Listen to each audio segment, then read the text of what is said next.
Hello అందరికీ happy Sunday. ఎలా ఉన్నారు? బాగున్నారా? నేనైతే చాలా చాలా బాగున్నాను. మా అమ్మ ఏ విధంగా మా ముగ్గురిని ఎంత ప్రేమగా చూసుకుంటుందో చెట్లను కూడా అదే విధంగా ప్రేమ. ఒకటే కాదండి, ఇంటి ముందుండే ఈదు కుక్కలు కానీ ఇవేమి అసలు మా అమ్మ అసలు మిస్ అవ్వదనమాట. ఎందుకో తెలీదు, మా అమ్మకు వాటి మీద భలే అభిమానం అనమాట. అసలు మేము అరిచినా కూడా లేదులమ్మ పానీలమ్మ అని చెప్పంటుంది. అయితే మా అమ్మ వేసిన మొక్కలు అయితే చూపిస్తాను. ఈ వీడియో అయితే మా చెల్లెలు పాప తీస్తుంది, షేక్ అవుతుంది. అమ్మ నాన్న పొలానికి పనికి వెళ్ళే వాళ్ళు, అక్కడ పూల చెట్లు కానీ కొన్ని కూరగాయల చెట్లు దొరికేవన్నమాట. అవన్నీ తీసుకొచ్చేసేవాళ్ళు. ఇప్పుడైతే వెళ్ళట్లేదులేండి.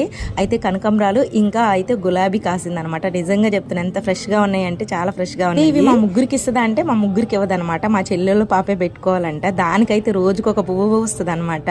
నిజంగా చెప్తున్నా, మా అమ్మ అయితే చాలా అంటే చాలా మంచిగా చెట్లు వేస్తుంది. అమ్మకు చిన్నప్పటి నుంచి అలవాటు అనమాట. మా అమ్మమ్మ కూడా ఇదే విధంగా ఇంటి చుట్టూ చెట్లు వేసేది, అన్ని పూల చెట్లే. మా అమ్మకు ఒక కళ అనమాట, సొంత ఇల్లు కట్టుకొని ఇంటి చుట్టూ చెట్లు వేసుకోవాలని. ఆ కళ నెరవేరాలని మనం అందరం కోరుకుందాం. వీడియో నచ్చితే లైక్ చేయండి. By, thank you so much.